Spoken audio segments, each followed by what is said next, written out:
Fala galera, professor Felipe Rosal com você neste momento em que a gente praticamente encerrou as nossas atividades no ano de 2020, para que você possa acompanhar o resumo de tudo que a gente viu durante este ano letivo. Nós temos aí 90 minutos, eu, professor Gelmar e professor Jandir, para fazermos um resumo em 30 minutos cada de tudo que a gente viu. E dentro da química orgânica, para que nós possamos compreender o que é a química orgânica, a gente tem que ir lá para o início, a gente tem que entender quem é que manda na química orgânica. E quem manda na química orgânica não é nada mais, nada menos do que o próprio átomo de carbono. Para nós entendermos química orgânica, a gente tem que saber como é que o carbono se comporta. E esse comportamento do carbono, ele veio através de uma série de estudos e de postulados que foram propostos por Kekulé. 3, basicamente. Primeiro, diz que o carbono ele é tetravalente, portanto ele pode fazer 4 ligações químicas. Segundo postulado, afirma que as 4 ligações químicas que o carbono faz são equivalentes. Então essa ligação que o carbono faz com esse átomo de cloro é equivalente à ligação que esse carbono faz com esse outro átomo de cloro. E assim por diante. E o terceiro e último postulado está relacionado à capacidade de o carbono realizar encadeamentos, de formar cadeias carbônicas gigantescas a partir de ligações sucessivas entre átomos de carbono. Então, esses são 3 propostos, são 3 postulados propostos por Kekulé e que você tem que estar com eles afiados, porque eles vão nos permitir compreender muita coisa lá na frente. Outra coisa que a gente tem que ficar atento ao carbono é a versatilidade dele. Esse carbono ele pode realizar ligações simples, mas ele também pode realizar ligações múltiplas. E a partir do momento em que ele consegue realizar ligações simples e múltiplas, a gente tem que saber quais são os tipos de ligações químicas que acontecem. Dentro das ligações químicas, a gente tem o que se chama de ligação sigma. E o que é uma ligação sigma? É uma sobreposição frontal entre os orbitais atômicos de cada carbono. Então, o carbono, dentro de uma ligação simples, a gente chama de ligação sigma. A partir do momento em que o carbono ele realiza uma ligação dupla e você tem uma sobreposição frontal desses orbitais e uma lateral desses dois orbitais aqui, ó, a sobreposição lateral gera uma ligação pi, que é uma ligação mais fraca do que a ligação sigma. Então, dentro de uma ligação dupla, você sempre vai ter uma pi e uma sigma. Já no caso da ligação tripla, você tem uma sobreposição frontal, que sempre gera uma ligação sigma, e 2 sobreposições laterais, que vão gerar 2 ligações do tipo pi. Beleza? Outra coisa que você tem que saber. Continuando sobre a versatilidade do carbono, se o carbono ele pode realizar 4 ligações simples, você tem um carbono cuja hibridização é sp3. Conta. S, P1, P2, P3. Você conta as nuvens eletrônicas. E todo carbono que tem hibridização do tipo sp3 tem uma geometria molecular do tipo tetraédrica, cujo ângulo de ligação é de 109 graus e 28 minutos. E nós temos padrões. Para o carbono que tem hibridização do tipo sp2, nós temos uma dupla e 2 simples, cuja geometria é do tipo trigonal e o ângulo de ligação entre eles é de 120 graus. Já o carbono que tem hibridação do tipo sp apresenta uma ligação simples e uma tripla, ou então 2 duplas, caracterizando uma geometria do tipo linear, onde a distância dos ângulos de ligações é igual a 180 graus. Isso você tem que estar afiadinho aí na sua mente. Outra coisa, podemos classificar o carbono. E esse carbono ele pode ser classificado de acordo com o número de outros átomos de carbono que ele se liga. Por exemplo, o que é um carbono primário? Primário é aquele carbono, que são esses caras que estão nas extremidades, que se ligam exatamente a um único outro átomo de carbono. Beleza? Já carbono secundário são os carbonos que ligam a imediatamente 2 outros átomos de carbono. Veja que esse carbono ele se liga a 2 outros átomos de carbono. Então ele é dito secundário. Esse se liga a esse também é considerado secundário. O terciário ele também segue o mesmo raciocínio. Ele se liga a 1, a 2 e a 3 carbonos. E por último o quaternário, que se liga a 1, a 2, a 3 e a 4 átomos de carbono. Essa é a classificação do carbono. Outra coisa que você tem que ficar atento é quanto às cadeias carbônicas. As cadeias carbônicas elas podem ser divididas em cadeia carbônica normal, ramificada, homogênea quando não há heteroátomo, heterogênea quando há heteroátomo, saturada quando não há insaturação, ou seja, ligação dupla ou tripla, e insaturada quando você percebe a presença de ligação dupla ou tripla. Cadeia carbônica mista, quando é que você tem uma cadeia carbônica mista? Porque quando parte da cadeia carbônica é aberta e a outra parte da cadeia carbônica ela é ramificada, beleza? Então, se você tem uma parte da cadeia carbônica que é aberta e outra parte da cadeia que é fechada, você passa a ter o que se chama de cadeia carbônica mista. Dentro do grupo das cadeias carbônicas fechadas ou cíclicas, você tem as aromáticas e as alicíclicas. Aromáticas, elas podem ser classificadas em mononuclear, quando tem apenas um núcleo aromático, e polinuclear, quando tem mais de um núcleo aromático, beleza? Dentro das alicíclicas, que são cadeias carbônicas que são alifáticas, portanto são não aromáticas, lembrem-se, a palavra ali vem de alifático. Alifático é tudo o que não é aromático, ó. Alifático é diferente de aromático. Tudo que não for alifático é aromático. Tudo que não for aromático é alifático. Beleza? Dentro do grupo das alicíclicas, que são cadeias carbônicas fechadas e alifáticas, você tem as cadeias saturadas, se não tem insaturação. Insaturada quando existe a presença de dupla ou tripla. Homocíclica quando você não tem heteroátomo e heterocíclica quando você tem heteroátomo. Passando então para as funções orgânicas, a gente tem aquelas funções que são chamadas de hidrocarbonetos. Alcanos, alcenos, alcinos, alcadienos, cicloalcanos, ciclenos, compostos aromáticos. E cada função hidrocarboneto dessa, cada grupo de hidrocarboneto desse, apresenta uma fórmula geral que você pode definir a qual substância, a qual grupo aquela substância pertence. Se a gente pegar, por exemplo, o C4H10, espera aí. O C4H10, ele é um alcano. Como é que eu sei que ele é um alcano? Porque o número de hidrogênio dele é o dobro do número de carbono mais 2 unidades. Quer ver? C4H2 vezes 4 mais 2. Então isso vai ser quanto? C4H10. Então ele obedece à fórmula geral. E todo grupo de hidrocarboneto apresenta uma fórmula geral em si. Perfeito? Você tem que ficar atento a isso porque vai te ajudar em muitas questões, principalmente de análise de estrutura de compostos.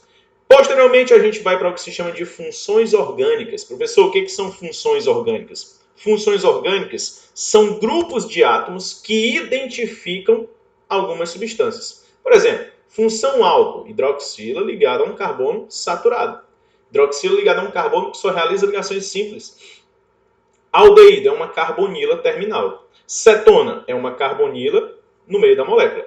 Ácido carboxílico, presença do grupo carboxila. O éster, C-O ligado a O. Então existe uma série de substâncias orgânicas que apresentam grupos de átomos que as encaixam em determinado grupo. Beleza? Os compostos que são ditos organometálicos, ácidos sulfônicos, nitrocompostos, nitrilas, aletos ácidos, aletos orgânicos, amida, amina, a gente ainda viu imina, enamina e por aí vai. A gente ainda viu uma série de outros compostos orgânicos, mas esses são os principais que vão te ajudar muito dentro de uma questão em que você vai precisar identificar a função presente naquela estrutura. Então você olha para o grupo de átomos que está ali, geralmente um grupo formado por oxigênio e nitrogênio te chama mais a atenção e você vai analisá-lo para poder encaixá-lo dentro desses grupos, beleza? Todos esses grupos, gente, eles vão derivar de quem? Dos hidrocarbonetos, que são compostos que são formados apenas por hidrogênio e carbono. Perfeito? Na nomenclatura desses compostos, a gente tem 3 partes principais. O prefixo, que indica a quantidade de carbonos na cadeia principal. O infixo, que é o termo central que representa o tipo de ligação entre os átomos de carbono. E o sufixo, que representa a terminação do nome da substância. E essa terminação ela é relativa à substância que você tiver. Por exemplo, no caso dos hidrocarbonetos, a terminação é O. Mas se você tiver, por exemplo, um álcool, o álcool é OL, um aldeído é AL. Então, olhando para o infixo, que é quem indica o tipo de ligação que existe entre átomos de carbono, ele pode ser AN, quando você só tiver ligações simples, EN, quando você tiver uma ligação dupla entre carbonos, IN, se houver ligação tripla, DIEN, se você tiver 2 ligações do tipo dupla. As terminações, que é o sufixo, para os hidrocarbonetos é O, para o álcool é OL, para as cetonas, ONA, ácido carboxílico, OICO, aldeído, AL, As aminas, você tem terminação amina, transamidas, terminação amida, e assim por diante, beleza? Aí, ó, você vai ter toda a ordem de nomenclatura para as funções orgânicas, para as principais funções orgânicas que nós temos. Então, fique bem atento a como montar o nome de um composto, sempre obedecendo as três partes que você tem: prefixo, infixo e sufixo. Perfeito? Então vamos embora. Só que nós também ainda vemos o que se chama de isomeria. O que é isomeria, professor? Isomeria é quando você tem dois compostos que apresentam uma mesma fórmula molecular, mas diferem um do outro pela sua estrutura. E dentro da isomeria, a gente tem o que se chama de isomeria plana e isomeria espacial. Na isomeria plana, nós temos 5 tipos principais, que nós temos a isomeria de cadeia, nós temos a isomeria de posição, nós temos a isomeria de função, ó, aqui está de cadeia, né? Aqui, ó, isomeria de cadeia, na verdade é isomeria de função, né? Diferença na função. Isomeria de cadeia, que é quando você tem compostos que apresentam a mesma função orgânica, mas apresentam cadeia carbônica diferente, pode ser aberta, outra fechada, uma normal, outra ramificada, uma homogênea, outra heterogênea. Na isomeria de função, você pode ter uma substância que é um álcool, outra que é um éter, mas que se você for analisar o número de carbonos, de hidrogênio e de oxigênio, serão absolutamente o mesmo, portanto a mesma fórmula molecular. Isomeria de posição, que é quando você pode mudar a posição de uma insaturação, de um grupo funcional, de uma ramificação, mas mesmo assim, quando comparadas as formas moleculares desses dois compostos ou mais, apresentam a mesma fórmula molecular. E por último, a tautomeria, que é quando você tem um equilíbrio dinâmico entre duas substâncias. Em regra, os mais batidos são enol e aldeído e enol e cetona. Professor, só existe tautomeria entre enol e aldeído e enol e cetona? Não. Existem vários outros compostos que apresentam esse equilíbrio dinâmico e que estão dentro do grupo da tautomeria, beleza? Então fique atento com isso. A tautomeria ela não se restringe a enol e aldeído e não se restringe a enol e cetona. Você pode ter oxima com enamina, com imina, por exemplo. Então você tem uma gama de substâncias que podem fazer parte da tautomeria. Dentro da isomeria espacial, você tem dois tipos. A isomeria do tipo geométrica, que é cis-trans, ou isomeria ótica. Dentro da isomeria geométrica, você tem que analisar os carbonos que apresentam ligação dupla quando a cadeia carbônica for aberta.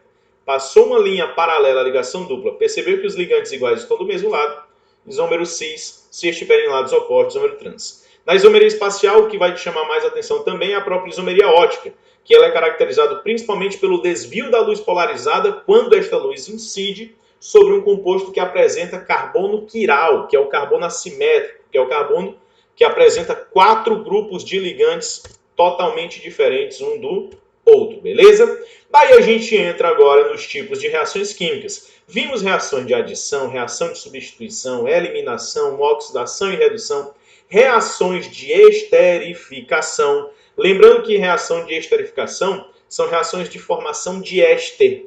Reações de transesterificação não tem nada a ver com ser uma reação que é oposta à esterificação. Reação de transesterificação é uma reação que ocorre para se formar principalmente o biodiesel. Você tem um éster mais um álcool, geralmente o metanol, formando um outro éster e um outro álcool. Isso é que é chamado de reação de transesterificação. A reação de inversa à esterificação é chamada de hidrólise ácida. E a hidrólise básica ela vai gerar exatamente as reações de formação de quem? De sabão, que é quando você tem um triéster, que é um éster de cadeia carbônica longa interagindo com uma base forte, formando o sabão. Sabão que ele é um sal de um ácido graxo, beleza? Então a gente viu reações de adição, como por exemplo a hidrogenação catalítica, que é você adicionar átomos, e dentro das reações de adição, gente, elas acontecem principalmente em compostos que são insaturados. Porque o nosso foco dentro de um composto insaturado é sempre a ligação pi. Porque para que eu possa fazer com que um novo átomo possa se ligar ao carbono, eu tenho que quebrar essa ligação pi. Então, dentro das reações de adição, a ligação pi que existe entre os átomos de carbono sempre vai quebrar, para que eu possa inserir um átomo em cada carbono participante da dupla. Perfeito? Então, dentro das reações de adição, você tem a capacidade de tornar mais saturado aquele composto ou menos insaturado. Beleza? Então, reação de hidrogenação.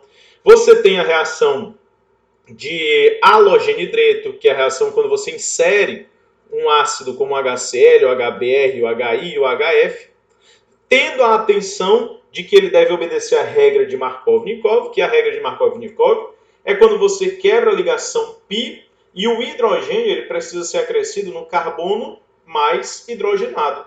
Então, esse hidrogênio ele vai ser acrescido ao carbono mais hidrogenado da dupla, que é quem? Esse, que tem 2 hidrogênios. Esse outro só tem 1. E o cloro ele vai ser acrescido no carbono menos hidrogenado. Isso é que é chamado de regra de Markov-Nikov. Só que existe uma regra que é chamada de regra anti-Markov-Nikov, ou regra de Karash, que fala o contrário, que ela vai ocorrer exclusivamente com o HBr na presença de um peróxido, em regra o peróxido de potássio, onde o hidrogênio ele não vai para o carbono mais hidrogenado, ele vai para o carbono menos hidrogenado, e o halogênio vai para o carbono mais hidrogenado, chamado de regra de Karash. Outra coisa, halogenação de alcenos, você vai ter um halogênio, ou flúor, ou cloro, ou bromo, onde a ligação π novamente quebra para que cada halogênio possa se ligar a um carbono. Reação de halogenação. Hidratação, o próprio nome já está dizendo, é você adicionar moléculas de água a uma estrutura, sempre seguindo o mesmo padrão. Olhou para a ligação π, olhou para a ligação sigma, quem quebra é a π. O hidrogênio ele tem que ir para o carbono mais hidrogenado, porque ele obedece à regra de Markov-Nikov, e o grupo OH para o carbono menos hidrogenado, que é o que está acontecendo na ligação de baixo. Ó. Quem é o carbono mais hidrogenado da dupla? Ah, nesse caso não tem, né? Qualquer um poderia receber o hidrogênio. Nesse caso, ele adicionou o hidrogênio nesse carbono. E o OH está nesse outro. Deixa eu ver. 1, 2, 3, 4. Não, aqui, ó. Gente, aqui não tem, ó. Esse doisinho aqui. Beleza? Não tem. Pronto. Então tá aí. Se a gente volta aqui, ó, perceba, se nós tirarmos esse hidrogênio, quem é o carbono mais hidrogenado? É esse. Então o hidrogênio vai para ele. E o grupo OH vai para o carbono menos hidrogenado. Isso é hidratação de alcenos. Já no caso das reações de adição de cicloalcanos, a gente tem que ficar atento, porque toda vez que nós tivermos o que se chama de carbonos com 3 a 5, aliás, cadeias carbônicas com 3 a 5 carbonos, nós temos a teoria das tensões de Bayer. Então, toda vez que você tiver um hidrocarboneto, um cicloalcano, que tem 3, 4 ou 5 carbonos, a ligação quebra a cadeia carbônica. E o que era a cadeia carbônica aberta passa a ser, aliás, fechada, passa a ser aberta. Então, eu vou adicionar um hidrogênio em cada átomo de carbono.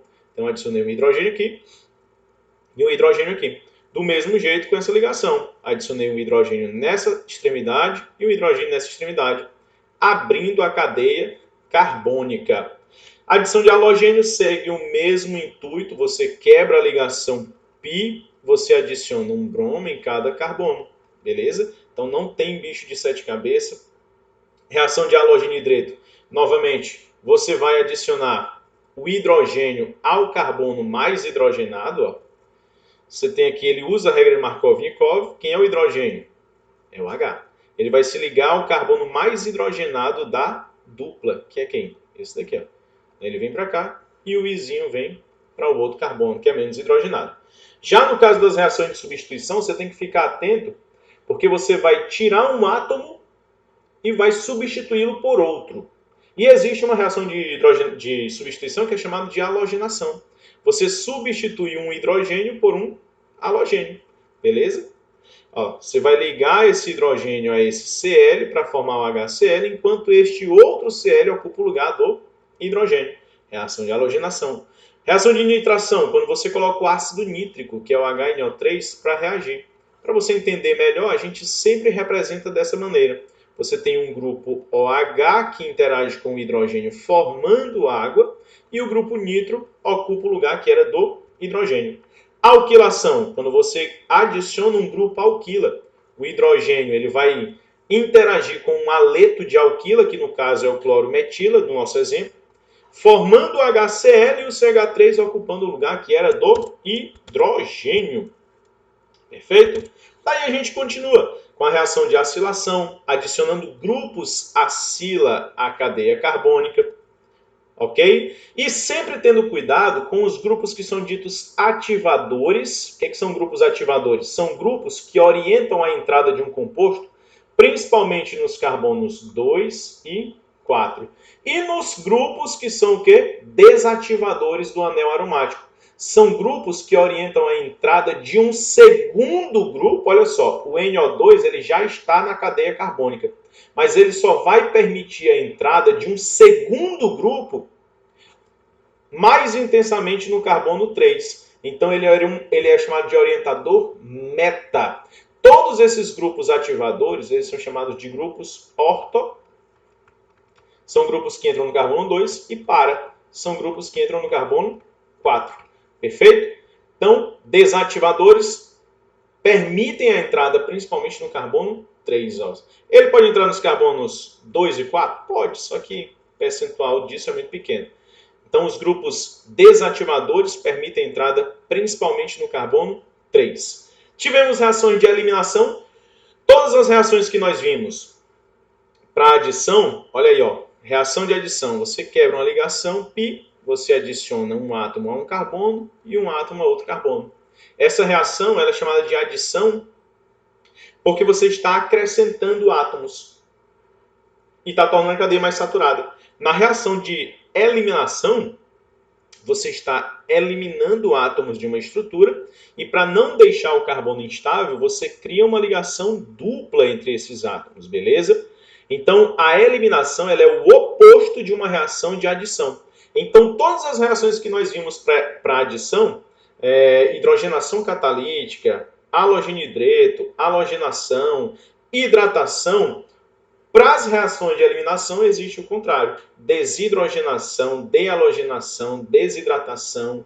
Então, todas elas acontecem de maneira inversa à reação de adição. Vimos também o que se chama de reação de oxidação e principalmente reações de oxidação que acontecem com álcools, gente. Lembra disso, ó. Toda vez que você tiver um álcool primário, o que é uma reação de oxidação? Uma reação de oxidação ela pode ser observada pelo aumento no número de átomos de oxigênio e ou pela diminuição no número de átomos de hidrogênio. Isso daqui é uma reação de oxidação. Reações de redução ocorrem de maneira oposta. Ou você diminui o número de átomos de oxigênio ou você aumenta o número de átomos de hidrogênio. Isso é chamado de reação de redução.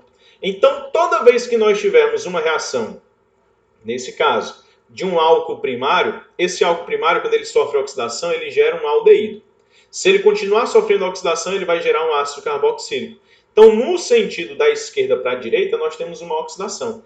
Da direita para a esquerda, que é o oposto, é ele saindo de ácido carboxílico, gerando aldeído e posteriormente um álcool primário, é uma reação dita de redução. Então, em um sentido é oxidação, no sentido oposto é redução. Fique atento também com a oxidação de álcool secundário. O que é um álcool secundário? É um álcool em que a hidroxila se liga a um carbono secundário e, consequentemente, ao sofrer oxidação, ele gera uma cetona. E outra, álcool terciário não sofre reação de oxidação. Tenha isso na sua mente. Álcool terciário não sofre reação de oxidação, beleza? Aí a gente vai para a oxidação de compostos insaturados. Lembre-se, alcenos, eles podem sofrer dois tipos de oxidação, uma branda e uma enérgica. A diferença da branda é que a branda ocorre na presença de uma base e a ligação dupla ela não quebra por inteiro. Você tem uma ligação π e uma ligação sigma. E da quebra da ligação π, você tem a formação de um grupo diol. Você tem um OH se ligando a um carbono, enquanto um outro carbono também se liga a outro grupo OH, formando um diol. Então, toda vez que você tiver uma oxidação branda, que é quando você tem um agente oxidante, geralmente o KMnO4, o dicromato de potássio também às vezes aparece, ele age como agente oxidante, gerando oxigênios nascentes, que são esses oxigênios, que permitem uma reação de adição de duas hidroxilas, uma em cada carbono que participava da insaturação. Já no caso da oxidação enérgica, você tem que ter cuidado, porque a dupla ligação ela quebra por inteiro. Se o carbono for um carbono primário, ele sempre vai formar gás carbônico e água. Então, se você tiver um carbono primário participando da ligação dupla, ele forma um gás carbônico e água. Agora, se o carbono for um carbono secundário, como é o caso desse carbono, carbono secundário, ele vai formar um ácido carboxílico. Agora, se for um carbono terciário, como é o caso desse carbono, porque ele se liga a 3 outros átomos de carbono, ele gera uma cetona, sempre, sempre. Olhou para o carbono é primário, gera gás carbônico e água. Olhou para o carbono que está participando da dupla é secundário, gera ácido carboxílico. Se for terciário, gera cetona. Na ozonólise, nós temos algo muito parecido, que é a interação de um composto insaturado com o próprio ozônio. Dessa reação, você tem a possibilidade de formar um aldeído ou uma cetona. Quando é que você vai formar um aldeído? Você vai formar um aldeído quando o carbono for secundário. Veja que essa ligação pi, ela tem que quebrar. Na verdade, essa ligação dupla, tal qual acontece na oxidação enérgica, a ligação dupla ela quebra por inteiro. Ela quebra por inteiro. E o que está desse lado forma um composto, o que está desse lado forma um outro composto. Se esse composto que está participando da dupla é secundário, ele vai gerar um aldeído. Beleza? Se esse composto, se esse carbono está do lado do composto é terciário, ele vai gerar uma cetona. Então, dentro da ozonólise, se você tiver um composto em que o carbono é secundário, tudo que estiver até aquele composto vai ser parte do aldeído. E, posteriormente, tudo que estiver após a ligação dupla vai ser uma cetona. Em regra, ele forma o peróxido de hidrogênio, mas para impedir que o peróxido de hidrogênio promova o processo de reação inversa, você coloca o zinco para reagir com ele. Perfeito? Então, isso é chamado de ozonólise e você tem que ficar extremamente atento a cada um desses passos. Já no caso de polímeros, gente, a gente tem que lembrar o que são polímeros. O que são polímeros? Polímeros são macromoléculas. Polímeros são moléculas gigantescas formadas a partir de um encadeamento de unidades menores. Como é o nome dessas unidades menores? São chamados de monômeros. Os polímeros eles podem ser considerados naturais, eles podem ser considerados sintéticos. Naturais, por exemplo, as nossas fitas de DNA e RNA, os nossos ácidos nucleicos são representações de polímeros naturais.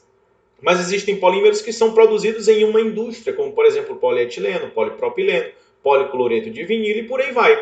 Só que a gente tem que ficar atento ao tipo de reação de polimerização. É mais importante do que você saber qual é a aplicabilidade de cada polímero. E nós temos dois tipos principais de formação de compostos. A de adição, que é quando você necessariamente exige monômeros que sejam insaturados, como por exemplo, você tem aqui o etileno, ó. O etileno. Esse cara ele é o monômero do polietileno. A ligação π vai ser quebrada para que essas ramificações se abram e possam receber várias outras unidades do etileno, formando o polímero polietileno. Existem dois tipos de reações de adição. Aquela que é formada por polímeros que são iguais, como o caso dos homopolímeros. E nós temos as ligações em que os monômeros são diferentes. São chamados de copolímeros ou heteropolímeros, beleza? Professor, e qual é a diferença de uma reação de adição para uma reação de condensação? É que na reação de adição você não tem a formação de subproduto. Já na reação de condensação você tem a formação de subproduto. Ó. Você tem monômeros que ao interagirem um com os outros formam uma molécula menor, que geralmente é água, geralmente é um ácido, geralmente é amônia. Do mesmo jeito, você tem condensação com homopolímeros e com copolímeros. Beleza, gente? Meninos, quero desejar a todos vocês uma ótima prova. Quero desejar a vocês bons estudos. Dizer que vocês podem contar conosco, com toda a equipe do CPC, que nós estamos à disposição de vocês para tirar sua dúvida, para poder amenizar a sua dúvida, caso esteja, o seu nervosismo. E contem com a gente para o que deve é. Professor Felipe Rosal está com você, o CPC está com você e até a próxima. Valeu! E aí, queridos, tudo bem? Professor Agiomar aqui com vocês. Em 30 minutos, vamos lembrar tudo de físico-química, o que é mais importante para o vestibular, o que foi o ano aí de 2020. Então, vamos lá. Veja, iniciamos com a parte de dispersões. Dispersões são misturas. As misturas têm como componente o disperso e o dispergente, o dispersante. Então, a mais importante aqui na físico-química são as soluções, que são as misturas homogêneas. Mas temos colóides e suspensões, tudo bem? Já colóides, professor, como é que eu vou diferenciar o colóide? Principalmente pelo efeito Tyndall, que é o espalhamento da luz. Tem um movimento browniano, um movimento desorganizado, aleatório das partículas dispersas. Esse disperso tem um tamanho entre 1 e 1000 nanômetros. Então, o colóide é uma mistura heterogênea, só que muitas vezes tem um aspecto homogêneo, ok? Então, nós temos os principais tipos: aerosol, espuma, emulsão, gel, sol, ok? Muito cuidado aí com a questão dos colóides, principalmente sabão, detergente, a limpeza em si, que é aquela emulsão, ok, gente? Já as soluções são as misturas homogêneas.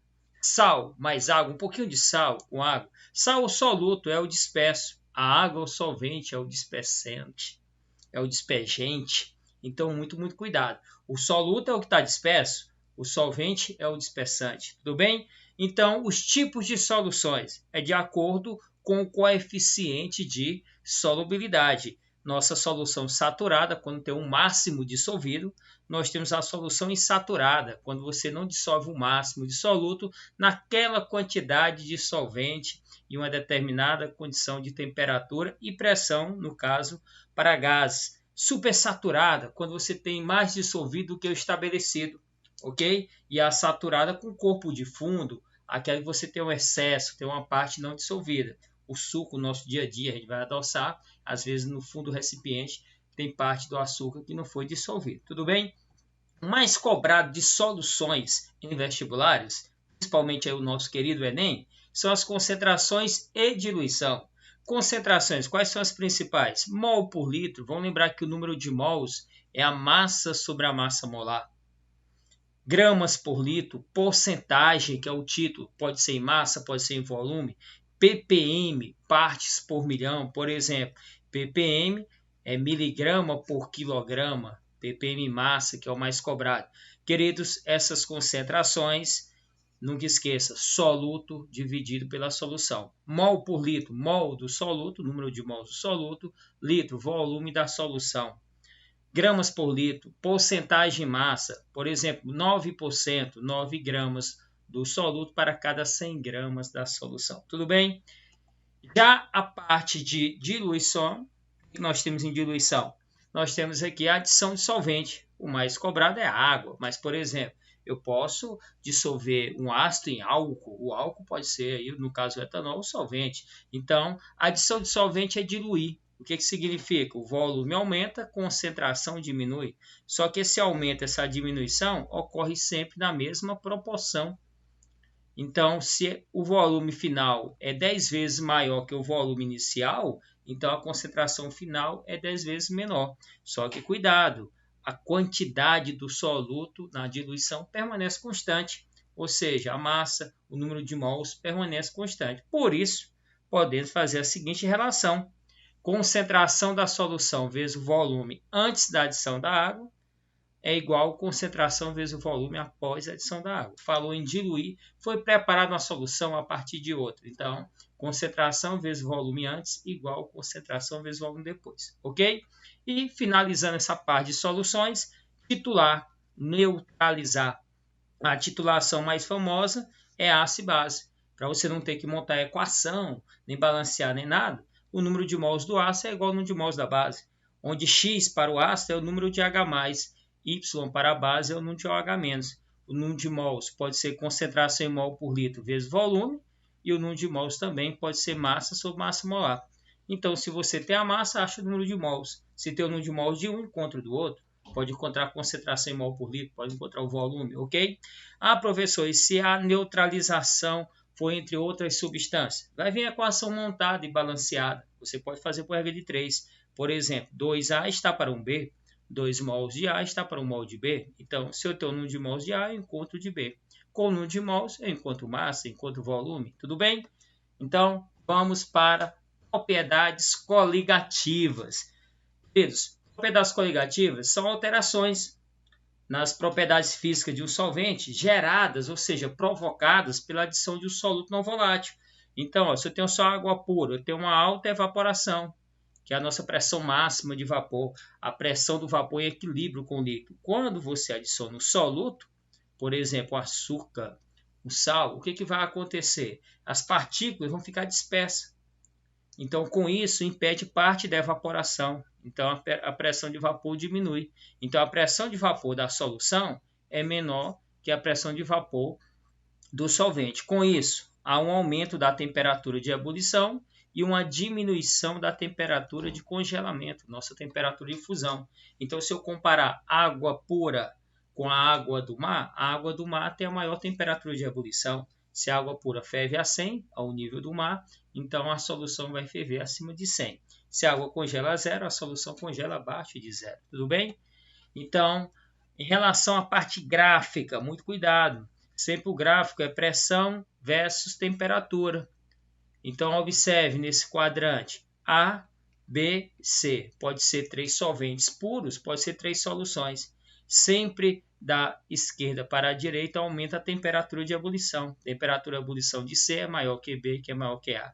Já o contrário, aumenta a pressão de vapor. A é o mais volátil, tem a maior pressão de vapor. Você não pode esquecer que pressão de vapor e temperatura de ebulição, eles são inversos. Tudo bem? Muito cuidado com isso. Aí nós podemos analisar também a comparação entre o solvente e a solução. Se vem duas curvas, por exemplo, se chamar aqui curva A e curva B, sempre a primeira é do solvente, sempre a segunda é da solução, porque nesse sentido aumenta a temperatura de ebulição. Tudo bem? Aí os efeitos coligativos. Nós temos a tonoscopia, que é o abaixamento da pressão máxima de vapor. Você tem que associar o efeito à alteração. Ebuloscopia, a elevação da temperatura de ebulição. Crioscopia, diminuição da temperatura do congelamento. Tudo bem? Já a osmoscopia vai estudar a ocorrência da osmose entre duas soluções de concentração diferente, ou seja, pressão osmóticas diferentes. Ok? Pressão osmótica. Pressão associada a cada solução. Pressão que você vai ter que exercer para evitar a osmose. Então, o que é a osmose? É a passagem de água de uma solução diluída para uma solução concentrada, ou seja, uma solução hipotônica para a solução hipertônica. Já a osmose reversa, muito cobrada nos vestibulares, você vai ter que exercer uma pressão externa. Essa pressão tem que ser equivalente à pressão osmótica da solução, para fazer com que o fluxo de água saia do mais para o menos, tudo bem? Então, muito cuidado com questões desse tipo. Queridos, vamos falar agora um pouquinho de termoquímica. Termoquímica é o termo termo, estuda o calor, calor liberado, calor absorvido. Então, a termoquímica só estuda dois processos, o processo endotérmico e o processo exotérmico. Seja ele químico, seja ele físico, seja uma transformação, uma substância A que produziu uma B ou a C, seja apenas uma mudança de fase, tudo bem?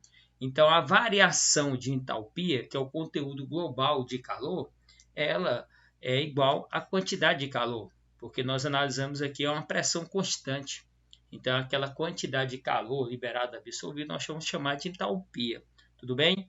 Então, quando eu quero calcular essa entalpia, muito cuidado com os dados da questão. Você pode calcular a entalpia montando a equação produto menos reagente, pode ser reagente menos produto. Toda vez que na questão vem assim, dadas as entalpias de formação, então entalpia, variação, final menos inicial, produto menos reagente. Se a questão falar em energia de ligação, cuidado, é já reagente menos produto. Para quebrar uma ligação é um processo endo, então o reagente é positivo. Para formar a ligação, um processo exo, então o produto é negativo. Por isso que a energia de ligação é reagente menos produto. Ok? Os processos podem ser endotérmicos, ou seja, aquele que absorve calor, a energia do produto ela é maior que a energia do reagente, ou seja, a energia final é maior, então a variação é positiva. Cuidado com a análise gráfica. E esse processo pode ser exotérmico, onde essa variação ela é negativa. A energia final, que é a energia do produto, ela é menor que a energia inicial. Por exemplo, se a energia inicial aqui é 200 quilocalorias e no final aqui 80, então diminuiu aí 120, tudo bem? Então muito cuidado. Endo absorve, positivo ΔH. Exo libera, negativo ΔH, tudo bem? Analisando as mudanças de fase, quando você vai analisar com calma a mudança de fase, o que nós temos? Da passada do sólido para o líquido, para o gasoso, você vai ter que aumentar a temperatura. Então, o processo endo. Já ao contrário, do gasoso para o líquido, para o sólido, você tem que diminuir a temperatura. É um processo exotérmico, tudo bem? Já as questões mais cobradas em vestibulares, principalmente no Enem, é combustão versus temperatura. Então, a combustão, a queima, vai vir o ΔH, é o ΔH de combustão. Negativo, libera. Então, cuidado com a proporção estequiométrica. O Enem, por exemplo, você tem que analisar combustível, CO2 e ΔH. Então, você faz uma estequiometria. Por exemplo, para o combustível, você utiliza a massa molar, que vai citar a massa queimada. Então, se eu queimar 1 mol do combustível, eu tenho a massa molar dele, que está para a quantidade de CO2. Se o combustível tem 2 carbonos, gera 2 CO2. Aí está para a energia dada na questão. Se eu tenho massa, eu acho CO2, eu acho energia. Tudo bem? Já a questão da lei de Reis, ele vai pedir o ΔH de uma equação e vai trazer outras equações com valores conhecidos. Aí você vai ter que analisar cada substância da equação dada, encontrá-las nas equações fornecidas e verificar se tem que multiplicar, dividir, inverter. Muito cuidado com a parte da lei de Reis. Entropia significa desordem. Então, quanto maior a temperatura, maior a desordem. Então, quando é que aumenta a desordem? Se você aumentar a temperatura, aumenta a desordem. Se você efetuar uma dissolução, a mistura, aumenta a desordem. Se aumentar o número de gases, aumenta a desordem. Mudança de fase, por exemplo, do sólido para o líquido, aumenta a desordem. Tudo bem? Então, muito cuidado com a entropia. Já a energia livre mede a espontaneidade de uma reação. Quando é que o processo é espontâneo? Pegar um exemplo, uma pilha, sempre é espontâneo. Então, ΔG é menor que zero. Sempre quando a reação for exo, com alta entropia, vai ser um processo espontâneo.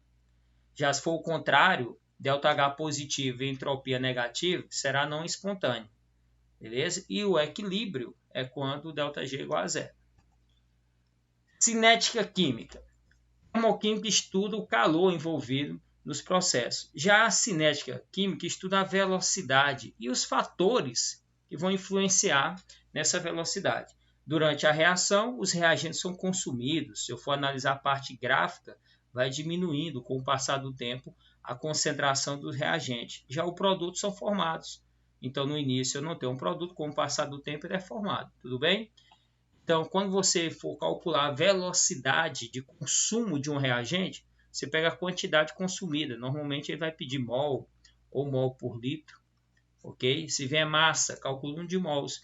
Então, a velocidade de um reagente é a quantidade sobre o intervalo de tempo. Quantidade consumida. Se for do produto, o quanto foi formado pelo tempo. Se eu tenho uma equação montada e balanceada, fica mais simples. A velocidade da reação é a velocidade de qualquer reagente ou produto, desde que você divida pelo coeficiente. Tudo bem? Já o mais cobrado no Enem são os fatores que influenciam na velocidade de uma reação. Temperatura, pressão, concentração, superfície de contato e principalmente o catalisador. Muito cuidado com os fatores que influenciam na velocidade aí de uma reação. O catalisador, o que ele provoca? A reação com o catalisador, ele diminui a energia de ativação. Com isso, a reação ele encontra um novo caminho. Veja que a linha tracejada de vermelho tem catalisador a reação. Então, a reação encontra um novo caminho, menos energético, mais rápido. A entalpia ela não sofre alteração com o uso do catalisador. Tudo bem? Então, muito cuidado. Entre o topo e o reagente, nós temos a nossa famosa energia de ativação. Você pode calcular com e sem catalisador, tudo bem? E não esqueça, o catalisador, no final do processo, ele não é consumido, ok? Ele diminui a energia de ativação, com isso aumenta a velocidade. Queridos, equilíbrio químico. Vamos falar aqui um pouquinho de equilíbrio químico. Equilíbrio químico mais cobrado no Enem, deslocamento hidrossalina, junto com a parte iônica do pH. Equilíbrio químico são reações reversíveis. Ocorre em sistema fechado, o livro coloca isso. Muito cuidado. Mas existem alguns equilíbrios, sistema aberto, por exemplo, a desmineralização dentária. Você tem algumas reações que ocorrem em algumas cavernas que o sistema não é 100% fechado. Mas veio a questão, falando base experimental, equilíbrio, sistema fechado, tudo bem? A velocidade da reação direta é igual à velocidade da reação inversa, condição para o equilíbrio, ok? E quando atinge o equilíbrio, as concentrações de reagente e produto são constantes. O reagente vai sendo consumido até o momento que ele para de ser consumido, fica constante, igualmente para o produto formado, ok? E a variação da energia livre é igual a zero. Então essas são as condições de equilíbrio químico. Veja, já o princípio de Le Chatelier vem falando do deslocamento. Quando um fator externo altera o estado de equilíbrio, ocorre um deslocamento. A reação ela vai favorecer o reagente ou o produto. Deslocou para o produto, para a direita, sentido direto. Deslocamento para o reagente, para a esquerda, sentido inverso. Então, quando a temperatura, pressão, concentração, elas são alteradas, você altera o equilíbrio. A reação encontra uma maneira de retornar ao equilíbrio, que é o deslocamento. Tudo bem? Então, o catalisador, ele não altera o equilíbrio. Ele aumenta a velocidade direta e também aumenta a inversa. A reação continua em equilíbrio. É atingido mais rápido o equilíbrio, mas não é alterado. Ok? Então, revisando. Temperatura. Toda vez que aumenta a temperatura, o deslocamento é no sentido endo. Então, vai vir a reação, ó, A formando B. Observe o ΔH. Se esse ΔH é positivo ou negativo. Então, toda vez que aumenta, vai no sentido positivo. Se o ΔH da reação for positivo, o sentido direto é positivo, então o inverso é negativo. Quando diminui a temperatura, vai no sentido êxodo. Resumindo, aumentou a temperatura, sentido endo. Diminuiu a temperatura, sentido êxodo. Tudo bem? Já a pressão ela é associada a gases. O aumento da pressão desloca no sentido de menor volume. Já a diminuição da pressão vai no sentido de maior volume. Então, se eu tenho 2 gases no reagente e 3 gases no produto, então, cada mol ocupa um espaço. Então, cada mol você chama de um volume. Então, você tem 2 volumes e 3 volumes. Aumentou a pressão, sentido menor volume. No caso, aí seria para a esquerda. Diminuiu a pressão, maior volume, seria aí no caso para a direita. Muito cuidado que pressão só para gás. Concentração, quantidade. Se você adiciona um dos participantes da reação, o deslocamento é no sentido oposto. Se adicionar reagente, vai para o produto. Se adicionar produto, vai para o reagente. Se você retira, vem para o mesmo lado da retirada. Muito cuidado, que no Enem eles cobram muito questões meio ácido, meio básico. Então, se eu tenho um H+ no equilíbrio e adicionar uma base, a base vai consumir o ácido, neutralização, consumir, retirar. Então, um retira o outro, muito cuidado. E se um dos componentes for sólido, a adição ou retirada de sólido não altera o equilíbrio, ok? No equilíbrio iônico, só para lembrarem, a altionização da água é um processo endo. Então, o que significa? Quanto maior a temperatura, maior a constante para a água. O único fator que altera a constante de equilíbrio, de velocidade, é a temperatura. A constante para a água é o H+ vezes o H-. A altionização da água gera o hidrônio e o H-. O hidrônio nós chamamos de forma simplificada e carinhosa de H+. Então, essa constante para a água, 25 graus Celsius, é 10 a menos 14. Por isso que a escala de pH vai de 0 a 14. Falando em pH, o potencial, P é potencial. O que é P, professor? P é menos log. Então, o potencial hidrogênio iônico, pH, menos log do H+. Então, eu posso afirmar também que H+ é 10 a menos pH. Se o pH é 2, então H+ é 10 a menos 2. Não esqueça que menos log de 10 elevado a menos x é igual a x, tudo bem? Já o POH, novamente, P menos log, POH menos log do OH menos. Então, com isso, OH menos é 10 a menos POH. Lembre-se que pH mais POH é igual a 14 por conta da constante para a água. O Enem veio uma questão falando que o OH menos era 10 a menos 10.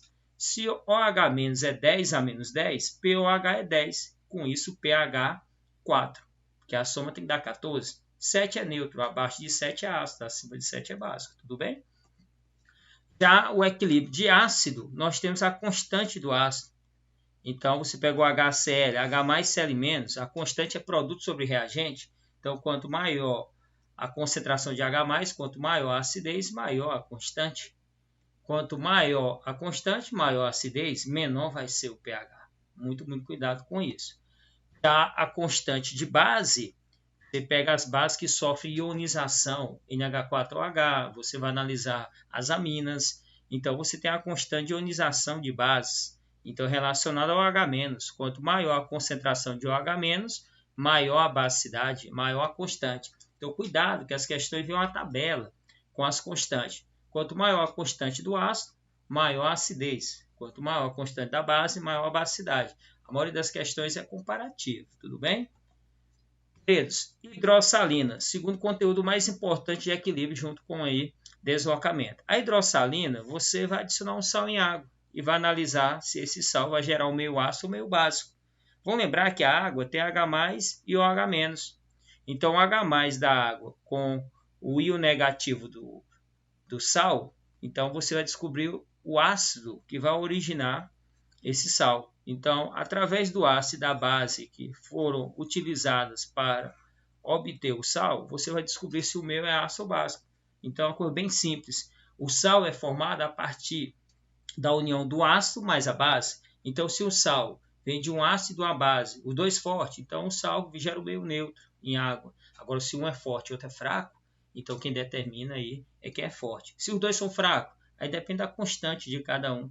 Se a constante ácida for maior que a básica, então é levemente ácido, tudo bem? Então, para vocês não perderem questões, por exemplo, quais são os principais? Veja, os principais, não únicos. Os principais íons que são derivados, oriundos, provenientes de um ácido forte. Cloreto, sulfato, nitrato, são os mais cobrados. Então, se você tem um sal, por exemplo, tipo sulfato de alumínio, veja, o sulfato ele vem de um ácido forte. Já o alumínio, ele vem de uma base fraca. Ora, se você adicionar o sulfato de alumínio em água no tratamento, na estação de tratamento de água, então o que vai acontecer? Vai gerar o meio ácido, por isso tem a correção da acidez com a cal. Então veja que o sulfato vem de um ácido forte, já o alumínio, amônio, magnésio, vem de base fraca. As bases fortes, família 1A e 2A, tirando aí o berílio e o magnésio. Quais são os ácidos fracos mais cobrados vestibulares? Bicarbonato e carbonato são os fracos. Então, por exemplo, se você tem bicarbonatos e carbonatos da família 2A e da família 1A, sempre são básicos. Bicarbonatos e carbonatos da família 1A e 2A são básicos. Nunca esqueça isso aí. A solução tampão é uma mistura de um ácido ou uma base fraca com o respectivo sal. É um controle do pH, mesmo com a adição de um ácido ou uma base forte. Você controla o principal tampão do sangue. Muito cuidado em relação ao tampão do sangue. O KPS é o produto de solubilidade. Então, para sólidos, tipo sais e bases, as bases inorgânicas metálicas, quanto maior o KPS, maior a solubilidade de um sal em água. Tudo bem? Pilha. Pilha é uma reação química espontânea de oxirredução, transforma energia química em energia elétrica. O que é mais importante de pilha para o Enem? Você dominar o conceito. Aprenda o ânodo, aquela brincadeira do pão. Pilha, ânodo, oxidação é o polo negativo. Então, o ânodo é o lado negativo, ocorre a oxidação. O que é oxidação? Perde elétron, agente redutor, aumento da carga. Quem sofre oxidação é desgastado, é corroído. Então, o cátodo é o oposto. Professor, mas como é que eu vou descobrir lá na hora? Você vai pelo potencial. Quanto maior o potencial de oxidação, maior a tendência a sofrer oxidação. Esse potencial você pode calcular o maior menos o menor, isso para o mesmo processo. Já a energia livre, dificilmente eles vão cobrar para vocês. É menos NF delta E. O F é a constante que vem na questão, o N é o número de elétrons, ok? O potencial, normalmente vem de redução. Quem tem o maior valor de redução, sofre redução. Você teve dificuldade, inverte todos. Ao você inverter todos, você vai ter aqui o de oxidação. No caso aqui, o cálcio seria o maior, sofreria aí a oxidação. Você tem a associação em série. Toda pilha em série, você soma as DDP. Se cada pilha é 1,5 e eu tenho 4, então vai dar 6.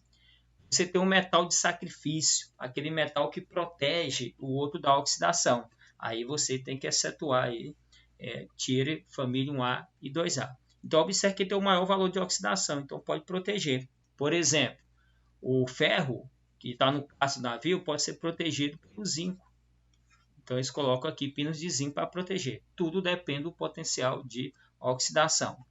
Já se eu mergulhar uma placa de um metal numa solução de outro metal, para que a reação ocorra espontaneamente, o metal da placa tem que sofrer oxidação. Tudo bem? Já no caso da eletrólise, é o contrário da pilha. A eletrólise é energia elétrica que produz energia química, ou seja, é uma descarga elétrica que vai gerar uma reação química. Então, a eletrólise, cuidado com os polos, é um processo não espontâneo, beleza? Então, é um processo onde nós vamos produzir substâncias que praticamente não existem no nosso planeta, ou que nós não encontramos ela em grande quantidade, é isso, naturalmente. Na eletrólise, o ânodo é o lado positivo, cuidado, e o cátodo é o negativo. Na parte de cálculo da eletrólise, você tem que conhecer a lei de Faraday, que a carga é I vezes T, é a intensidade. Para você não perder nenhuma questão, ao montar a semi-reação, para N elétrons, você vai produzir o mol do metal. Então, N vezes 96.500 está para a massa molar, que vem na questão. A quantidade de eletricidade vai ser igual à massa produzida. Por exemplo, se o ferro é 3 positivo, então 3 elétrons está para 1 mol do ferro. Então, 3 vezes 96.500 está para a massa molar. Se você quer a massa, na questão vem a intensidade e vem o tempo. Aí você mata a questão. Vamos lembrar que o tempo tem que ser em segundos. Ok? Eletrodeposição, galvanização. É um revestimento. Na galvanização, você protege, por exemplo, uma chapa de aço contra a oxidação. Você utiliza o metal que vai ser usado no revestimento no ânodo, que é o polo positivo. Na hora que dá descarga elétrica, o metal sai da placa e vem para a solução. Depois da solução, ele vai revestir a chapa, a peça, no cátodo. Ok? E finalizando toda essa parte, vamos falar um pouquinho de radioatividade. A radioatividade é um fenômeno natural, onde núcleos instáveis emitem partículas e ou radiações para adquirir estabilidade. As mais importantes, alfa, beta e gama. Corrigindo aqui, alfa, beta e gama. Tudo bem? Na radioatividade, você tem que conhecer principalmente as propriedades, poder de penetração. Vou lembrar que gama tem o maior poder de penetração, ok? Velocidade. Na radioatividade, você tem a meia-vida, o tempo necessário para o material diminuir a sua atividade pela metade. Por exemplo, o iodo, a meia-vida é de 8 dias. Então, após 8 dias, uma massa, a porcentagem, falar em fração, sempre vai diminuindo aí pela metade. Tudo bem? Aí você pode tirar a meia-vida através do gráfico. Então, você tem a quantidade, ó, tempo zero. Quando diminui pela metade, aí você encontra aqui o intervalo, que é a meia-vida. Ok? E, para quem gosta de cálculo, a quantidade final do material radioativo é igual ao inicial sobre 2 elevado a x. E o tempo que dura a desintegração, no caso do fóssil lá, ou seja, a idade é x vezes a meia-vida, onde x é o número de meia-vida. E os fenômenos nucleares, nós temos aí a fissão e a fusão nuclear. Fissão nuclear, o que você vai lembrar? Urânio, reação em cadeia, bomba atômica, usina nuclear. Então, você vai ter a divisão de núcleos. Quando falar em fissão nuclear, falar em usina nuclear, reator nuclear, dê essa pesquisada. Já a fusão nuclear, nós temos hidrogênio, reação que ocorre no Sol, ou seja, que libera muito mais energia que é a fissão nuclear. Então, aqui nós temos a parte da fusão nuclear. Meus queridos, com isso eu encerro aqui essa breve revisão em 30 minutos, tentando falar tudo de fisicoquímica, pelo menos o mais importante. Beijão, um abraço, saúde, concentração no Enem, ó, CPC, você se garante. Valeu, galera! Ok, meus amigos, já estamos iniciando o ano em 90 minutos, CPC. No CPC você se garante. Professor Jurandir é Química A. Bom, vivenciamos, na verdade, num ano muito confuso, muito complexo, mas superamos. Superamos, sabe por quê? Porque na adversidade uns desistem, enquanto outros batem recorde. Não é verdade? Enquanto mais difícil é a vitória, meus amigos, maior é a felicidade de ganhar. Tranquilo? Então nós vamos iniciar esse ano justamente mostrando aqui o ano em 90 minutos. Nós temos aqui o diagrama de fases, ó. Então você sabe que algumas mudanças de fases absorvem calor. São processos endotérmicos como a fusão e a vaporização e a sublimação, né? Enquanto que liquefação, condensação e solidificação são processos exotérmicos para acontecerem, precisam realmente liberar calor, tá? Então, viver não é necessário, necessário é criar. É Fernando Pessoa. Vamos lá, então. Aqui nós temos o seguinte, meu povo, veja só. Olha que maravilha aqui o nosso ano em 90 minutos. Os fenômenos químicos. Fenômeno químico forma novas substâncias, enquanto que fenômeno físico não forma novas substâncias. Ok? Tá? Bem-vindos 2021. Vamos lá, vamos arrebentar em 2021, meu povo. E aí nós temos o seguinte, ó, é mais um slide do CPC, é sistemas e materiais, é substância pura. As substâncias puras podem ser simples ou composta. Substância pura simples são formadas por átomos de um mesmo elemento químico, enquanto que substância pura composta é formada por elementos químicos diferentes. Olha aí, ó. Tá? O2 e P4 são substâncias puras simples, enquanto que H2O e NaOH são substâncias puras compostas. Já as misturas podem ser homogêneas ou heterogêneas. Misturas homogêneas são monofásicas, enquanto que misturas heterogêneas são polifásicas, mais de uma fase. Temos também, então, pessoal, mais uma dica para vocês, ó. É sobre o diagrama de fase mesmo, né? Olha aí, diagrama de mudança de estado físico de uma substância pura. Observe que durante a fusão, durante a ebulição, a temperatura se mantém constante, tá? Ponto de fusão constante, ponto de ebulição constante é substância pura. Enquanto que uma mistura comum, água mais açúcar, ó, tanto a fusão quanto a vaporização são variados. Então você tem aí ponto de fusão e ponto de ebulição variando, é uma mistura comum. Porém, nós temos as misturas eutéticas e azeotrópicas. As misturas eutéticas são misturas especiais em que o ponto de fusão é constante e o ponto de ebulição é variado. Enquanto que as misturas azeotrópicas, tá? O que acontece? O ponto de fusão variado e ponto de ebulição constante. É CPC, no CPC você se garante, meu povo. Vamos lá. Falamos também no primeiro semestre sobre etapas de tratamento de água, é ETA. É filtração grosseira, é o primeiro das etapas, é o uso de telas na entrada da estação, para que fiquem aí os galhos, pneus e tudo mais. Depois vai para a coagulação, é a aplicação de sulfato de alumínio, vai coagular para flocular. Floculando vai pesar e vai decantar. Decantação ou sedimentação, é o uso da gravidade. Temos também a filtração, uso de filtros como areia, cascalho e pedregulho. Se falar em filtro de carvão ativado, é para clarificar a água e tirar odores. Vai também para o processo de desinfecção, que é a principal das etapas de tratamento de água, que é o uso do cloro, ozônio ou os dois. Fluoretação, aplicação de flúor para evitar cárie. Correção de pH. Quando eu apliquei o sulfato de alumínio, ele ficou com pH ácido a água. Então eu tenho que utilizar o quê? Substâncias básicas para neutralizar esta acidez. E a aplicação de flúor para evitar, aliás, a aplicação de cal hidratada ou carbonato de sódio, que é mais conhecido como barrilha. Distribuição, tá? Consiste na saída da água da estação para os reservatórios dos bairros e deixes para as residências. Ok? É 2021 carregando já, olha aí. Tá? Vamos lá então. Já estamos em 2021, meu povo. Vamos para os modelos atômicos, agora é a atomística. Demócrito e Leucipo propuseram ideias filosóficas apenas no campo das ideias, tá? Não tinha base científica. O primeiro modelo atômico comprovado foi o modelo atômico de Dalton, que é o modelo da bola de bilhar. O átomo é esférico, maciço e indivisível. Temos também o modelo atômico de Thomson, é o pudim com passas. Modelo de Rutherford é o sistema planetário. Modelo de Bohr, falou em níveis, falou em camadas. Órbitas estacionárias, falou em Bohr, pessoal. Modelo de Summerfield, órbitas elípticas, subníveis eletrônicos. Modelo atômico atual é o princípio da incerteza, caráter dual do elétron e conceito de orbital. Temos também aí, tá, falando sobre as relações atômicas, vocês estão lembrados? Basta você não ter pane na hora da prova, pane. Por que pane, professor? É isótopo igual número de próton, diferente massa e diferente nêutrons. Isóbaro, diferente próton, diferente massa e diferente nêutrons.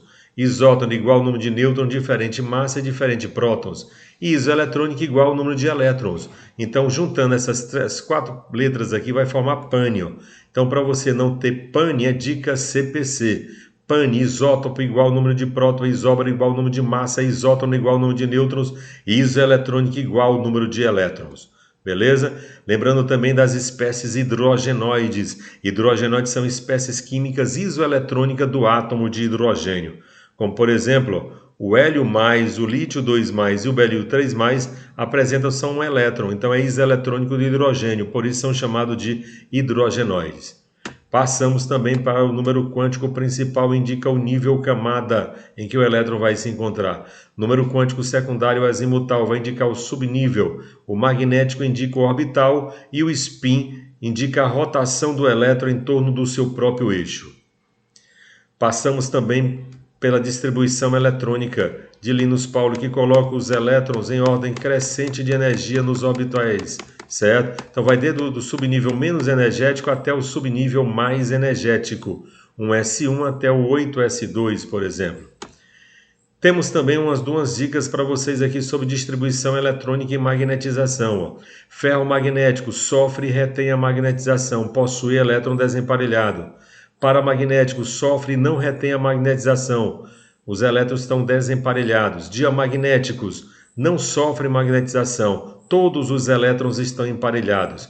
Vale a dica aí, olha só. É carregando aí 2021, é 2021, que nesse ano novo nós vamos com garra para esse vestibular mesmo, certo? Olha só, é no CPC você se garante, a tabela periódica, você vê que os metais dominam a tabela periódica, metais, depois tem não metais, semimetais e gases nobres, certo? Então nós vamos trabalhar um pouco mais sobre essa classificação periódica, falando justamente das propriedades periódicas. Raio atômico e eletropositividade, pessoal, se comporta da mesma maneira, no sentido das setas aí. Lembrando que eletropositividade, os gases nobres estão fora, certo? Então, raio atômico e eletropositividade é diretamente proporcional. Enquanto que você tem aí, por exemplo, potencial de ionização e a eletronegatividade também tem setas em comum. Só que potencial de ionização é a energia necessária para arrancar elétron de um átomo isolado e no estado gasoso. E eletronegatividade, tendência natural em atrair elétrons. E aí nós temos aqui o resumo, né? Densidade, volume atômico, ponto de fusão e ebulição, meu povo. A densidade aumenta nos grupos de cima para baixo nos períodos das extremidades para o centro da tabela periódica. O ponto de fusão e ebulição, excetuando o grupo 1A e 2A, tá? Todos os outros crescem para baixo no grupo e para o centro na tabela periódica. E o volume atômico no grupo ou período é diretamente proporcional à densidade, só que nos períodos é inversamente proporcional à densidade. E aí garantimos também o tipo de ligação. Nós temos ligação iônica ou eletrovalente, covalente, metálica e intermolecular, certo? Só lembrando que a ligação iônica, meu povo, olha aí, é fé, força, foco, força, fé. Acreditar que tudo tem solução, né? Não é otimismo, é fé, certo? Falamos aqui então, tá, da geometria molecular. Só lembrando aqui um pouco mais, né? Veja bem, tá? Ligação iônica é transferência de elétrons, é metal mais não metal. Ligação covalente é compartilhamento de elétrons. Falou em ligação metálica, a principal característica da ligação metálica, meus queridos, é justamente a presença de elétrons livres ou nuvem eletrônica deslocalizada. Isso aí são ligações entre átomos. Entre moléculas nós temos força de Van der Waals, de polo e ligação de hidrogênio. Vamos já falar sobre isso. E aí nós temos geometria molecular. Moléculas formadas por 2 átomos será sempre linear. Molécula formada por 3 átomos será linear se não sobrar eletroneligante. Será angular se sobrar 1 ou 2 pares de eletroneligante. E se sobrar 3 pares de eletroneligante, é um caso especial e vai voltar a ser linear. 4 átomos, se não tiver eletroneligante, é trigonal plana. Se tiver um par de eletroneligante, é piramidal. E 4 átomos, sobrando 2 pares de eletroneligante, é forma de T. 5 átomos, tetraédrica, se não sobrar eletroneligante. Gangorra, se sobrar um par de eletroneligante. Quadrado plano, se sobrar 2. 6 átomos, bipiramidal, se não sobrar, no caso do PCl5. E pirâmide quadrada, se sobrar um par de eletroneligante. 7 átomos vai ser sempre octaédrica. 8 átomos, você tem lá bipirâmide de base pentagonal. Olha aí, sim, eu posso, seja seu próprio incentivo. Polaridade das moléculas, nós vimos já no segundo semestre, moléculas simples são apolares, certo? Exceto o ozônio, é a única molécula simples que é polar. Temos também moléculas com mais de 2 elementos. Mais de 2 elementos será sempre polar. Moléculas do tipo AB serão polares. Agora, a XBY pode ser polar ou apolar. Como é que você vai saber, professor? Tá? Como é que você vai saber que moléculas do tipo AXBY vai ser polar ou apolar? Se o número de ligações coincidir com o grupo do elemento químico, vai ser polar. Por exemplo, o elemento é da família 4A, está fazendo 4 ligações, é apolar. O NH3, por exemplo, o nitrogênio é 5A, está fazendo somente 3 ligações, não coincide. Se não coincide, é polar. Partimos para os ácidos. Sob o conceito de arrênios, né, ácidos liberam íons H+, né, para formar o que? O íon hidrônio ou hidroxônio. Chamado então aí de hidrônio ou hidroxônio. Temos aí, portanto, ó, nós podemos. Ionização, o que vem a ser ionização? Ionização, pessoal, é formação de íons, tá? Formação de íons. Acontece isso aí em ligação covalente, ok? E temos a dissociação, que é separação dos íons, passagem de corrente elétrica em solução. Conduz corrente elétrica, sim. Aqui é para composto iônico, se é para separar é porque os íons já existem. Ok? Classificação dos ácidos. Quanto ao número de hidrogênio ionizáveis, nós temos monoácidos, 1 hidrogênio ionizável, diácido 2, triácido 3, tetrácido 4 hidrogênio ionizável. O cuidado especial só é com H3PO2 e H3PO3. Apesar de ter 3 hidrogênios, o H3PO2 somente 1 é ionizável. E o H3PO3 temos 2 hidrogênios ionizáveis. Portanto, está aí, ó. Sobre a força dos ácidos, para os hidrácidos, que são ácidos que não possuem oxigênio, HCl, HBr, HI são fortes, HF é moderado e os fracos são todos os demais. Para os oxiácidos, você faz número de átomos de oxigênio menos número de hidrogênio ionizáveis. Se o resultado for 0, é fraco. Por exemplo, H3BO3, 3 menos 3 é fraco, vai dar 0, ó. Ácido fraco. Tá? Se der o resultado 1, vai ser moderado, pessoal. H3PO4, 4 menos 3 vai dar 1, moderado. Ó. Se der 2 é forte e se der 3 vai ser muito forte. Cuidado só especial, né, com H3PO2, H3PO3 e H2CO3. Pode observar que o H3PO2 é moderado. Apesar de ter 3 hidrogênios, você vai ser 2 menos 1, porque só 1 é ionizável. E o outro é 3 menos 2. Dos 3 hidrogênios, só 2 são ionizáveis. É moderado. Já o ácido carbônico é um ácido fraquíssimo, pessoal. Essas são exceções. Aprovados no vestibular é superação. Temos aí bases ou hidróxido, o conceito de arrênios. Segundo arrênios, toda substância que é em solução sofre dissociação, libertando como ânion apenas a hidroxila. O radical funcional das bases é a hidroxila. Superação é o seu nome, superação. Muito bem. nós temos também uma dica importante, ó. O hidróxido de amônio é a única base não metálica, é a única base que é fraca, porém vai ser solúvel, Tudo é usado para quem nada se atreve, não é verdade? E tenho em mim todos os sonhos do mundo. Fernando Pessoa. Sais, sobre os sais, ó, é toda substância que em solução aquosa sofre dissociação, liberando pelo menos um cátion diferente de H+, e um ânion diferente do H-. Tá? Então eles são resultado de uma reação chamada de neutralização. Ácido mais base vai produzir sal mais água, pessoal. Sobre os sais eu quero destacar aí o bicarbonato de sódio, ó. É o carbonato ácido de sódio, também chamado de hidrogenocarbonato de sódio, bicarbonato de sódio. É um sal ácido com propriedades básicas, por isso que o bicarbonato de sódio serve para combater a azia, que é a acidez estomacal excessiva. Então, como ele tem propriedades básicas, ao reagir com o ácido do suco gástrico, o HCl, produz NaCl mais ácido carbônico. Esse ácido carbônico, como é muito instável, ele já se quebra em CO2 mais água, pessoal. Não esqueça do poder terapêutico aí do bicarbonato de sódio. Temos aqui também sobre os sais a solubilidade em água. Nitratos e cloratos são sempre solúveis sem exceção. Cloretos, brometos e iodetos são solúveis, exceto quem? Prata, mercúrio e chumbo. O cloreto de sódio é solúvel, certo? Mas o brometo de prata é insolúvel, porque a prata está nas exceções. Os sulfatos são solúveis, exceto quem? Cálcio, estrôncio, bário e chumbo. Sulfato ferroso é solúvel, mas o sulfeto de bário não.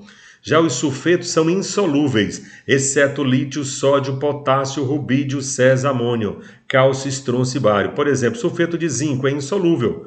Já o sulfeto de potássio, como o potássio está nas exceções, deixa de ser insolúvel e passa a ser solúvel. E nos outros sais nós temos que são insolúveis, exceto os outros sais de lítio, sódio, potássio, rubídio, césio e amônio. Por exemplo, permanganato de potássio é um sal solúvel, enquanto que o carbonato de cálcio é insolúvel. Lembrando também aqui dos óxidos, os conceitos de óxidos, olha só, é todo composto binário oxigenado, sendo que o oxigênio é o elemento mais eletronegativo. Nós temos óxidos gasosos, metálicos, óxidos, olha aí, do jeito que você imaginar óxido tem, sempre um composto binário. Temos a dica CPC. Os óxidos básicos são responsáveis pelo processo de calagem, que consiste na correção do pH ácido do solo. Os dois principais óxidos que formam calagem é o óxido de cálcio e o óxido de potássio, que reagindo com água vão dar, respectivamente, hidróxido de cálcio e hidróxido de potássio. É dica CPC, os óxidos ácidos são responsáveis pelo processo de formação da chuva ácida.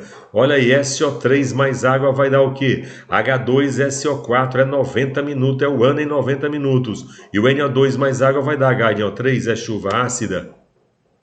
Sobre as reações, nós temos reações de síntese ou adição. São duas ou mais substâncias compostas reagindo entre si, produzindo uma única substância. É A mais B produzindo a B. A análise ou decomposição é o contrário, é quando uma substância se decompõe em duas ou mais. Certo? Nós temos também aí reações de deslocamento ou simples troca. É quando eu tenho uma substância simples reagindo com uma substância composta e deslocando dessa uma nova substância simples. Reação de dupla troca, ou dupla substituição, ou duplo deslocamento. O que é que acontece? São duas substâncias compostas reagindo entre si, formando duas novas substâncias compostas. Beleza? Sobre reações de oxirredução, são reações em que ocorre variação do número de oxidação de elementos participantes da reação. Quem se oxida perde elétron, aumenta o NOx e é o agente redutor. Quem sofre redução ganha elétron, diminui o NOx e é o agente oxidante, meu povo. E aí, por último, nós fomos para os cálculos estequiométricos, são as 3 leis básicas aí, ó. É escrever a reação química, é balancear os coeficientes da reação e estabelecer uma regra de 3. Certo? Lembrando que os cálculos estequiométricos nós temos casos gerais e casos especiais. Os casos especiais, fique atento ao critério de pureza, reagente em excesso, reações sucessivas e rendimento, pessoal. É sempre uma questão clássica no Enem. Temos também a política dos 5 R's aí, é reduzir, né, a produção do lixo, reutilizar, recuperar, reciclar e repensar as nossas ações enquanto cidadão, certo? Temos aí também o seguinte, olha só, Olha bem, meu povo, olha só essa frase aí, ó.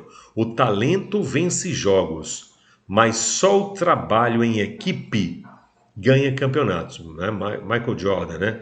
Então tá aí, certo? É para pensar mesmo, né? O talento vence jogos, mas só o trabalho em equipe ganha campeonatos, né? Vamos só voltar aqui para a gente colocar mais uma vez isso aqui, é tratamento de lixo, né? Reduzir, você pode reduzir seu lixo. Recusar também é uma política dos 7 R's. Você tem o seguinte, né? Recuperar tudo antes de jogar fora, né? Reciclar é diferente de reutilizar. Reutilizar é você aproveitar o material. Reciclar você, por exemplo, a garrafa PET. Se você cortar e utilizar para outro fim, você está reutilizando, né? Agora, se você derreter a garrafa PET e produzir outra garrafa PET ou, como queira, por exemplo, produzir outro material é reciclar. E repensar, como eu falei, as nossas ações enquanto cidadão. Isso aqui tem a ver com o descarte inadequado do lixo, pessoal. Falou em lixo, você tem que lembrar sempre de quem? Da compostagem. Compostagem é tratamento de lixo orgânico, lixo doméstico.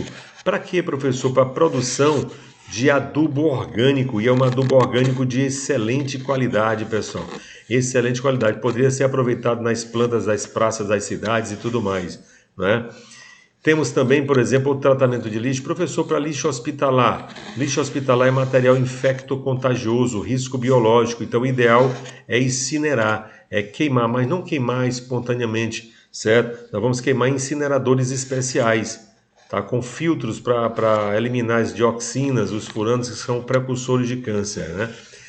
E temos também a temática que já foi muito recorrente no Enem, a temática do lixo eletrônico, pessoal, chamado de e-waste, né? Lixo, todos nós temos algum material obsoleto em casa, eletrônico, ou um rádio antigo, uma televisão, então descarte adequadamente, porque uma bateria de celular, ela contém o quê? Ela contém cádmio, não é verdade? E o cádmio acontece a mesma coisa que o mercúrio, que ocorre no mercúrio, nos garimpos, certo? Por exemplo, é um metal pesado, contaminante, certo? E que causa, inclusive, desnaturação de proteína. O que é a desnaturação de proteína, professor? É a quebra da estrutura primária, secundária, terciária ou quaternária de uma proteína. E como é que quebra, por exemplo, desnatura uma proteína? A influência da temperatura, que é o caso, por exemplo, do ovo. No ovo, acontece o quê? Acontece a desnaturação da albumina. Se você colocar, por exemplo, por influência do pH, tá? Colocar vinagre ou ácido no leite, ele vai o quê? Desnaturar a proteína do leite, que é a caseína. A caseína. E a temperatura também corporal, pessoal, pode desnaturar. Por isso a preocupação com a temperatura febril, né? De uma criança, principalmente. Ok? Então você tem aí. E aí, por exemplo, também desnatura a proteína com metais pesados. A contaminação nos garimpos com mercúrio, né? Desnatura a proteína, sim. Por isso o perigo iminente, né? Da contaminação com metais pesados. Então, dessa questão da ambiental é muito recorrente nas provas do Enem. Fique atento à chuva ácida, certo? Ao efeito estufa. O efeito estufa, por exemplo, é justamente apresentar para vocês o efeito estufa, na verdade, ele é necessário, pessoal, para regular a temperatura da Terra. O que não pode é justamente a questão de aumentar esse efeito estufa, né? Desequilibrar, como por exemplo a queima de combustíveis fósseis. Tá? No combustível fóssil libera CO2 a combustão, então essa combustão com certeza vai agredir o meio ambiente, vai prejudicar, vai aumentar a questão do efeito estufa. E por falar em combustíveis de natureza fóssil, pessoal, não esqueça que todo material de origem fóssil tem enxofre. Se tem enxofre, obrigatoriamente vai produzir o quê? SO2, SO3, que vai combinar com a água, vem em forma de chuva ácida. Por isso que nós não devemos queimar pneus. Pneu, por exemplo, é feito com borracha vulcanizada.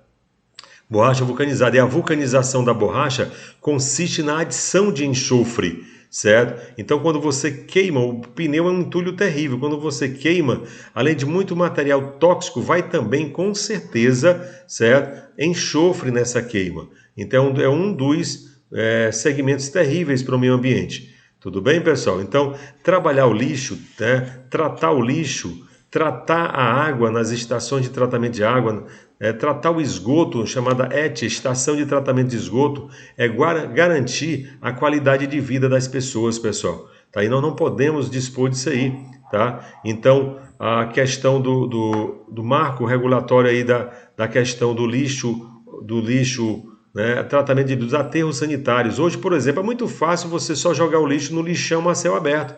Mas ali sai uma substância chamada chorume, que contamina, por exemplo, os lençóis freáticos, tá?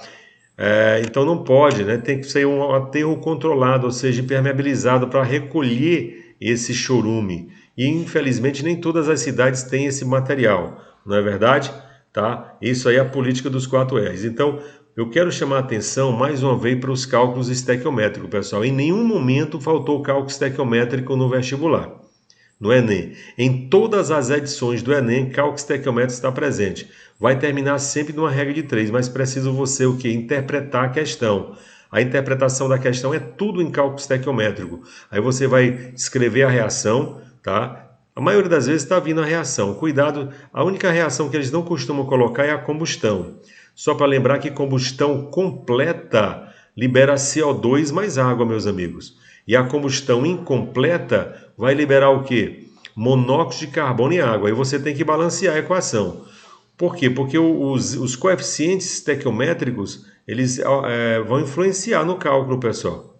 Tá? Lembrar, por exemplo, que 1 mol, tá? 1 mol corresponde o quê? A 6 vezes 10 a 23. 1 mol de moléculas, 6 vezes 10 a 23 moléculas. Que na CNTP vai dar o quê, pessoal? 22,4 litros, né? Ok? O volume ocupado por 1 mol nas condições normais de temperatura e pressão. Tá? 22,4 litros, não esqueça disso. Tá bom? Então é muito bom você ter essa noção de cálculo estequiométrico. No ano, né, nós trabalhamos muitas questões, né? E refaça algumas questões nessa semana aí, da lista que nós fizemos em sala de aula. É muito oportuno aí o cálculos estequiométricos. Só para mostrar novamente, né? As reações de oxirredução, né? Isso é clássico em alguns vestibulares. No Enem, eles vão mais para pilha aí, porque você sabe que quem se oxida perde elétrons, aumenta o NOx e é o agente redutor, porque quem sofre oxidação está provocando a redução do outro.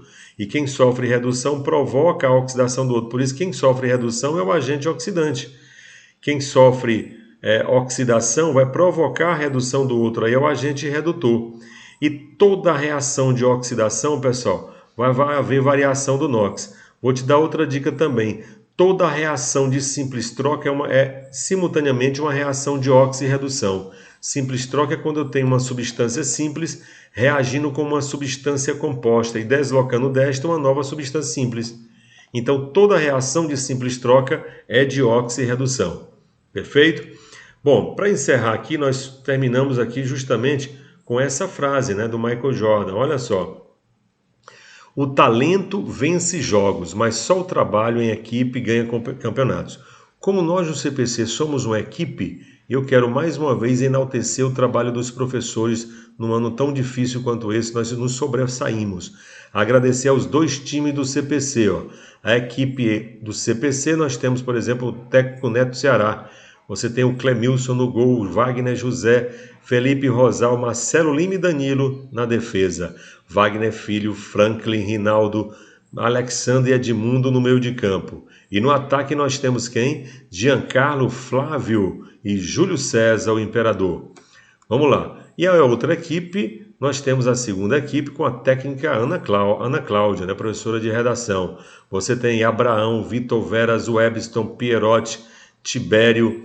Você tem aí Jorge Alberto, Tássio, Antenor, Mário Jorge, Jurandir, Ageomar, o Alisson. Quero agradecer muito também a participação da professora Flávia, da professora Patrícia, certo? Em muitas turmas isoladas, tá? Muitos professores ministraram aulas também. E tudo sob a coordenação do professor Clemilson, que, diga de passagem, fez um trabalho belíssimo esse ano, né? Dando auxílio para vocês, para os professores. Tá? Foi um ano muito intenso no CPC. E o CPC é assim, pessoal. O CPC não para, certo? No CPC você se garante. e garante mesmo, né? E contamos com essa sua vitória aí no vestibular, tá? Terminamos exaustos, né? Porém satisfeitíssimo, né? Com aquela sensação do dever cumprido, tá? E essa confiança que vocês depositaram na gente, essa confiança que nos motiva a prosseguir nessa caminhada árdua, mas eu falei árdua, porém gratificante, meu povo. Tá? Então vamos para cima desse vestibular com força, foco, fé, com superação, com resiliência, tudo que nós aprendemos aí nesse ano de 2020. Certo? Eu desejo aí sucesso, sucesso, sucesso, ok? Um forte abraço do professor Jurandir, que já estou com saudades. Forte abraço a todos e fiquem com Deus, meu povo.